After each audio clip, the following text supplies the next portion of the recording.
Hello, everyone. Welcome to today's webinar on construction conditions in the 9th Federal Reserve District. My name is Carmiana Matson. I am the Assistant Vice President of Regional Outreach and Public Programs. And before I turn it over to Ron Wirtz, a few announcements. We're glad that you're with us today. This webinar is part of a series of webinars we do on conditions in our region's economy. And I'll be placing a link in the Zoom chat box to those previous webinars. We'll also be following up with you via email next week with a copy of the video of this presentation as well as Ron's slides. Ron will have a few minutes for questions at the end of his presentation. So if you have questions, you can submit those via the chat box on Zoom. And when you do close out of this webinar, you'll be presented with a survey so that you can provide feedback for us on future webinars. And with that, I will turn it over to Ron. Thank you, Carmi, and good morning, everyone, on a beautiful Friday morning. After this, I wish I could give everyone the rest of the day off, but I do really appreciate you taking the time today to listen to some recent survey results we got from construction firms. As you know, the Minneapolis Fed is constantly trying to gauge what current economic conditions are. We do a number of surveys. This is a quarterly survey of construction firms across the 9th District. I think there are some interesting things to learn from here, and I'll be interested to get your questions at the end as well. Before I get started in my presentation, I have to give you the disclaimer. The views expressed here are mine and not necessarily those of the Federal Reserve Bank of Minneapolis or the Federal Reserve System. So first, I want to take a second to thank my partners and respondents. For anyone that happened to have taken this survey and is watching here, I want to give a personal thank you for responding to the survey. We can't learn without people. I know there's a lot of survey fatigue out there, and I can't get this information without people taking out time in their busy schedules to respond to this survey. So thank you. And thank you to partners who help us get this survey out across the district to try to learn more so I can help inform other people about what's going on in the economy. There are roughly 50 construction and trade organizations that are involved to help me get this survey out. This is actually the largest construction-focused survey among the 12 Federal Reserve District banks. So again, thank you to partners for helping make that happen. I am always looking for more partners, more responses. If you happen to be watching and you're part of an organization that maybe would be interested in getting out to your members, please either drop me a note. There'll be some information, contact information at the end, or you can just drop a note in the chat box and I'll see that as well. So one of the benefits of being a partner is that I also provide enhanced information to my partners for them to share with their members. And again, there's contact info at the end. So we're going to talk today about the construction survey and just a little bit of information, a little bit of background information. It was conducted from mid to late August. We had almost 300 responses. Again, for those that might not be familiar, the 9th District runs the Upper Peninsula of Michigan, Western Wisconsin, Minnesota, the Dakotas, and Montana. These results are a snapshot. We cannot say that these are a scientifically valid sample. It's more of a convenience sample. And we had a much higher response from Minneapolis, St. Paul firms, as well as outstate Minnesota. And we actually got a real nice response from Upper Peninsula firms, especially given the size of the economy up there. We had the largest share of firms are involved in residential and commercial sectors. And we also had pretty good representation among firms of different size. There's actually kind of a cone shape response in terms of we had good response from small firms and very large firms. We had most responses from mid-sized firms. So again, because this is a convenience sample and there are issues, there are some composition matters that I'll explain as we go here. Just please interpret these results carefully. So some takeaways first. So revenue trends in general were positive over the last 3 months, and they're pretty similar to what firms were reporting to us in May. Residential sector is still positive and probably the most active and in good shape, but it is showing some cracks, I would say. What we are seeing is delays are very persistent and they seem to be worsening in terms of project delays. Firms are also facing very significant challenges. Some of the things that I talked about from the May survey, and there really are 3 big ones. Supply chain disruptions are really rampant right now. There are a lot of labor constraints and there are high costs for materials, and wages are also rising for firms. Good for workers, less good for firms. And I would say one of the things that I would call most notable is that the pipeline of new projects appears to be slowing, but the good news is that firms still remain pretty optimistic for the coming 3 months. So let's break this down kind of step by step. So let's talk first about revenue trends. For those that have listened to me in previous webinars, if you can bear with me for those that are new, I'll explain kind of how to read many of these charts. So you'll see a lot of these kind of stacked bar charts. Red means bad, green means good, darker colors mean the margins on both ends. Okay, and what we wanted to know first and foremost is we want to know about recent sales activity, and we wanted to know them over 3 different periods. The top bar is the most recent 3 months compared to the previous 3-month period. The middle one is to the same period of the previous year, and then the bottom bar is the expectations for the coming 3 months. And what you can generally see there is that recent revenue trends are modestly net positive. I would not call this a really over the top kind of sentiment, but it's positive. And I think, again, in these circumstances, I think growth, I don't think we can ever look growth in the mouth. So I think that's a good sign, especially that expectations for the future are probably, also going to be positive. So I think we're moving in the right direction. So if we unpack these a little bit, I think we get a little bit clearer idea of where there are some soft spots and where there's a little bit more firm ground.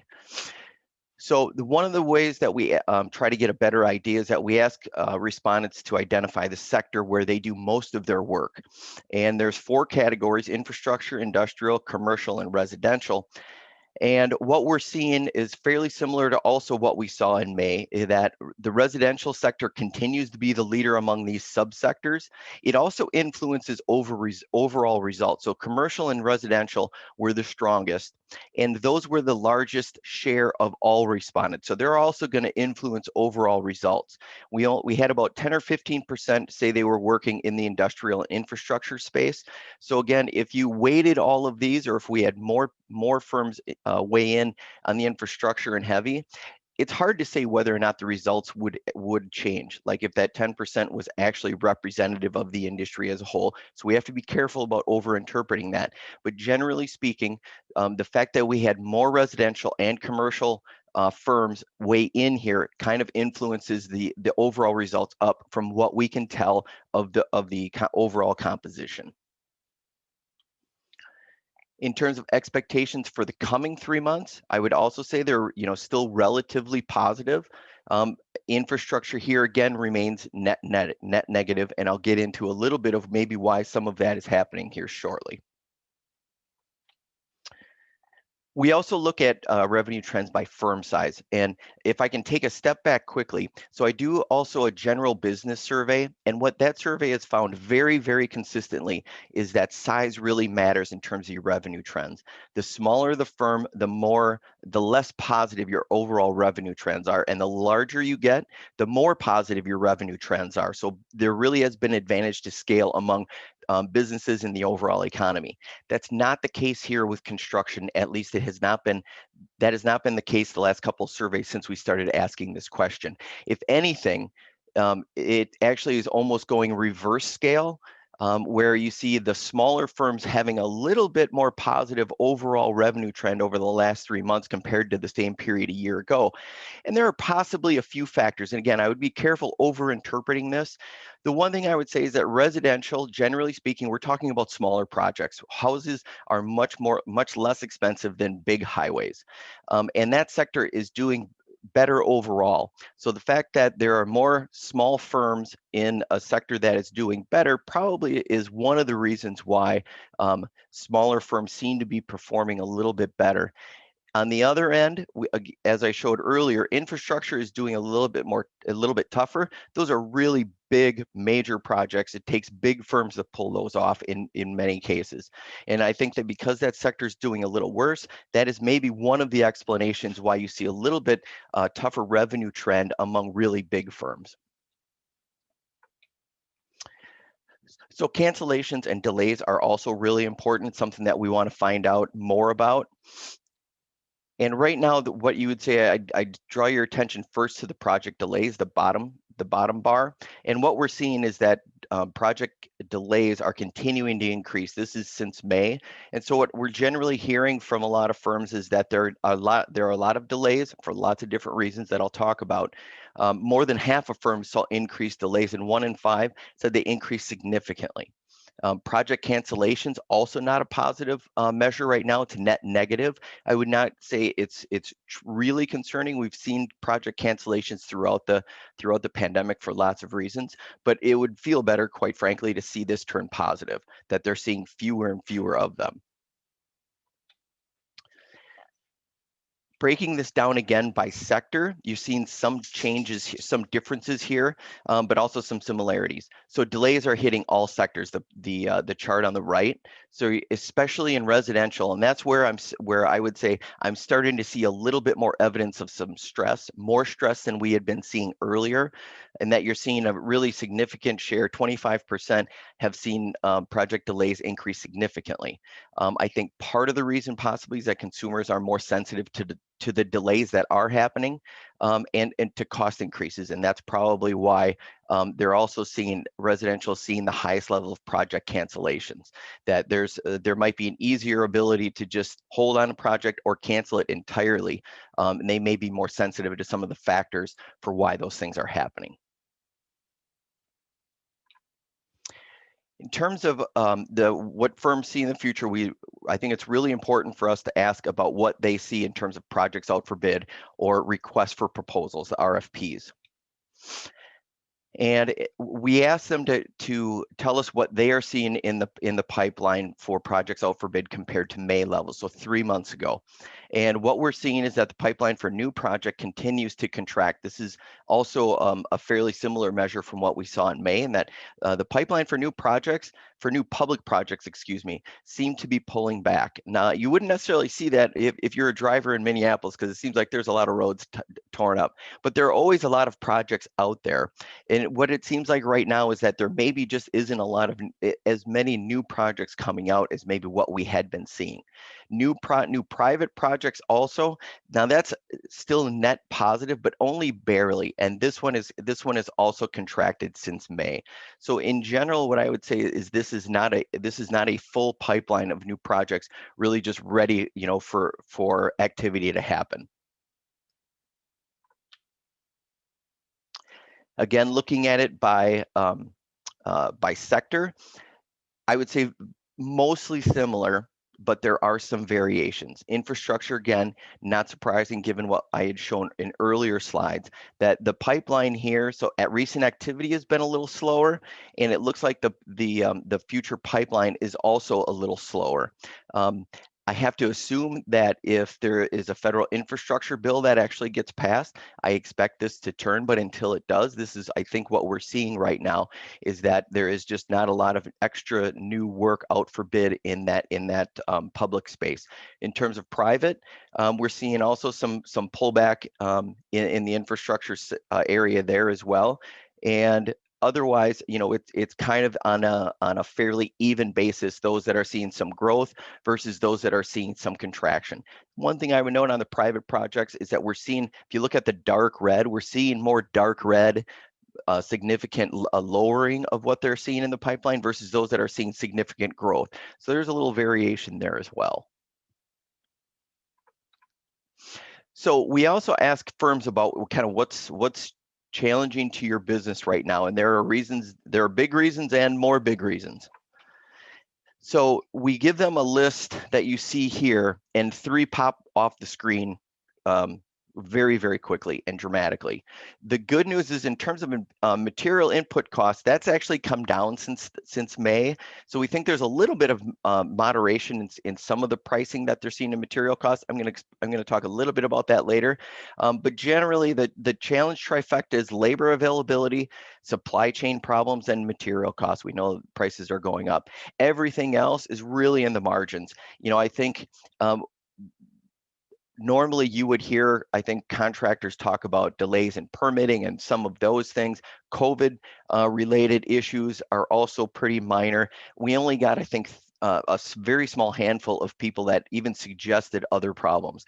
There is the big 3, and then there's kind of, I don't want to say there's nothing else, but they are marginal in terms of their impact compared to these 3. The good news for the economy, firms are still hiring. They are, I think, looking far and wide for more labor. That's good news for firms. That's good news for the economy. And they're more than half are looking to actually add staff, not just replace turnover or things of that nature. They are really trying to hire right now, and their outlook for over the next 6 months is only slightly lower, and that's heading into winter, which is typically a little bit slower. Labor availability is a very different matter. The share of firms, so I went back to the May survey just to show you some comparisons. And basically, this is really ramped up in terms of what firms are saying in terms of labor availability. In the February survey, only 35% said conditions were very tight for finding labor for open positions. In May, it went to 62%, and in August, 76% said labor availability was very tight. So very clearly, despite the fact that firms are looking for a lot of labor, they are not having success finding it. Also by sector, you can see it virtually across the board, it's very tight. I would take you to the very top bar in residential. That's one of the reasons that I think we're seeing a lot more delays is they are really struggling to find labor in terms of getting them on projects.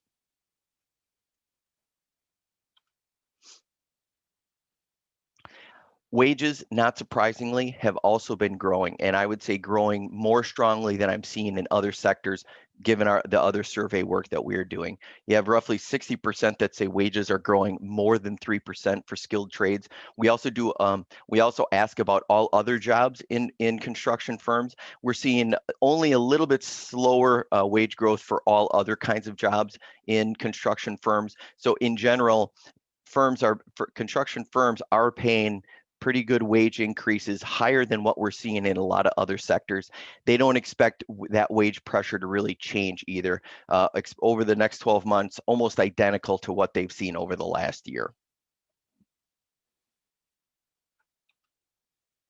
So back to material costs and some of those challenges, what it seems to be, and again, it depends on what area you are and what material we're talking about. Some prices like lumber seem to be moderating a little bit after being extremely high. Some other things like in steel inputs and things of that nature seem to be holding fairly high. Overall, what we're seeing is vendor prices to these firms, many are seeing price increases over 10% and often much higher than 10%. So you have roughly average vendor prices compared with last year. If you go to the second bar from the top, roughly a little bit more than 60% have seen increases of 10% or more. Again, it moderates a little bit if you're looking at a shorter window, but generally speaking, we know firms are facing very high prices. Yeah, I don't know if I would call it good news. Good news for firms is that they are able to pass some of those costs onto the customer. So they're not just eating into their margins. That's good for firms, less good for customers, obviously. So here you see that they are passing a fair share, very high share actually, of their costs onto the customer. I'm seeing a higher share of this pass through in construction than I am in virtually any other sector, particularly sectors like hospitality and tourism, where I'm not seeing quite that same level of pass through as I do in construction. As we know, when prices go up, there are always effects. And so we ask firms, what are you seeing in terms of higher elevated costs for inputs? And it's kind of, some major areas we're seeing that it bleed into project timeline and increasing delays, and it's hurting profits, not surprisingly, because they're not able to pass all of those costs on. And it is also dampening demand. As we would expect, if prices are going up, we are hearing about that having some impact. And again, I think that is possibly part of the reason why we're seeing more cancellations in the residential sector if the cost of your house goes up $20,000, $30,000, $40,000 to the same house that was last year, that's going to influence at least some buyers. Despite all of these challenges, the good news that I would want to leave you with is that firms are still optimistic. Now, they're not over the moon. I don't want to give you that impression, but basically you have a little bit less than 30% that are pessimistic for the next 6 months, and you have 45% that are optimistic. So there is a fairly decent margin of net optimism, I would say, among firms. I think if there are some, if some of the factors that they're seeing right now in terms of challenges, particularly supply chains and prices, I think if we see any moderation in those, I actually think there's really quite a bit of positive outlook among firms. I don't see there being a quick fix to the labor issue. I think that's going to remain. But again, if you look at the sectors, generally speaking, across all four, including infrastructure and heavy, there is optimism out there, and that's really kind of the last message I would want to give you in terms of what this survey overall says to us. So in general, revenue trends are still positive overall. Residential is still the best performing sector right now, but I would say it's come back to the pack a little bit. Previous surveys showed it was very clearly the healthiest and most active. I would say that margin has shrunk a little bit. In May, it seemed like the sector was poised for growth. This survey really kind of, to me, suggests that there's a little bit more caution and there's this challenge fatigue, especially when it comes to trying to find labor, especially when it comes to supply chain problems that firms themselves don't necessarily have a lot of ability to fix themselves. I just think there is some fatigue in terms of just how do you get projects done with these sizable challenges. Supply chain is a problem. We're seeing bigger project delays. Cancellation rate is also still negative, which I don't think is great news. Future projects, the fact that that pipeline is contracted, I think is also something that we're going to be watching very closely going forward. That we'll want to, really wait until the November survey to find out more. With material prices remaining high, those are clearly making delays more problematic. It's obviously also, as I just talked about, dampening demand, and it's hurting profits. But firms are hiring. That's the good news. Labor shortage continues to be a problem, and I think it's likely to remain going forward, at least in the very near term. And firms are also facing higher wage pressure.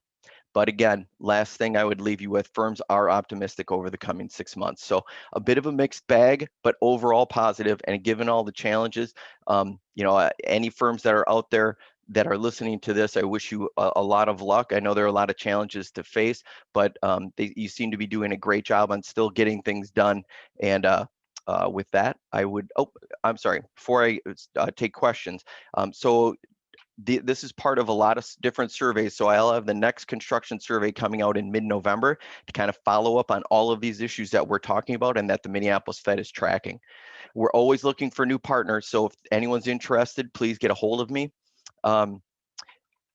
The additional surveys we also have, so for those that are interested in this kind of input, we do a general business survey. I have one coming out in October, and you'll be able to see a webinar on that probably later in that month or in early October. Then we have the ag credit in November, and we also have a hospitality and tourism in late November. So we're constantly out there trying to find new evidence of where the economy is going. For those that have seen these surveys in your inbox, I appreciate all the input always. And with that, I would love to take any questions, Carmi, if there have been any posted in the chat box. Yeah, let's start with a question, Ron, about the Delta variant. You have not mentioned that, but that's obviously on a lot of folks' minds. What impact are you seeing that have on this sector?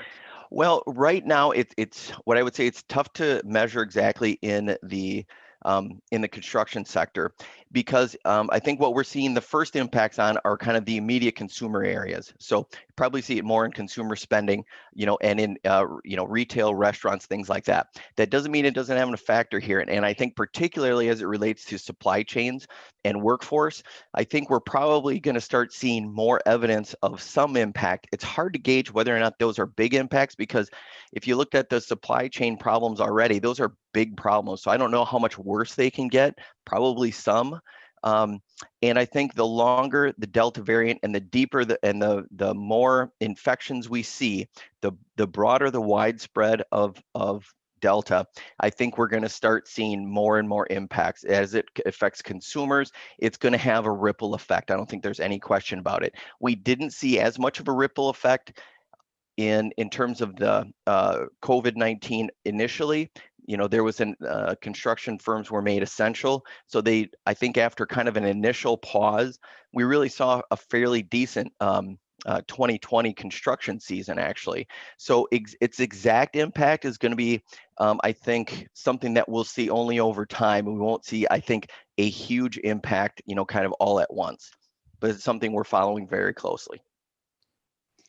And speaking of supply chain issues, there was a question in the chat box about project delays. Mm-hmm. And if you know what's causing them, are we asking whether it's supply chain issues? Are we asking whether it's owner impacted? Mm-hmm. We don't ask, I could probably answer that a little bit looking through some of the comments more. I would actually, though, refer back to some of what they cite as challenges. I think the biggest reasons for delays are the fact that they are seeing a very big challenge in supply chains. They are seeing great difficulty in finding labor. Those two things, I think, are probably the biggest, especially given the time frame that we asked them to think about. Infection rates were low, so we don't think, and they also didn't cite COVID as much of a concern or a challenge to their operations. So I think those big three, supply chains, labor, and higher prices, again, higher prices are probably having some firms and some people who are doing houses and things like that. I think they're probably seeing prices and say, how about let's wait to see if prices can come down? And we're probably seeing some delays there. But I think those are really the big three that are impacting. In terms of what the reasons are for the supply chain, it's a lot of reasons. This has really been a factor in the economy since COVID showed up. A lot of supply chains from overseas have been broken. Supply chains, especially in the construction sector itself, there are so many inputs to a construction project that it just doesn't take a lot of breaks for there to be impact. We're hoping those are starting to get repaired. I think the Delta variant is probably throwing a little curveball on getting those supply chains corrected again. Well, and speaking of labor availability, there were a few questions in the chat box about that. Does the survey differentiate between union and non-union labor? And do we know if there are differences between the two in terms of availability? Very good question. We do not ask. That might be something that's a very, very good question. Something I'll take back to my partners to see if they're interested in learning more about that. What we try to do is not make a survey that is too intensive, because the longer a survey gets, the fewer responses we're going to get. We haven't asked that. I will take it to my partners because that's something we'd be interested in. I guess I wouldn't even be able to venture a guess whether or not union versus non-union labor is more problematic. If anyone wants to give me some feedback in the chat box, I would really appreciate any insights that I could get after this webinar to that very question. You people watching here probably know more about that question than I do, so I would love some feedback on that. And let's do one final question here. How do the revenue trends and the hiring challenges compare to similar time periods pre-pandemic? That's a very good question. We don't ask that specifically. What I would tell you is we get other data. So I get data from the Minnesota Builders Exchange, and I also get data from Dodge Data. And what I would say is that data is suggesting that in the 9th District, and particularly in Minnesota, is that project levels are not very far off from 2019 levels. In terms of construction start value, that's the Dodge data. In terms of active projects right now, that'd be the MBEX data.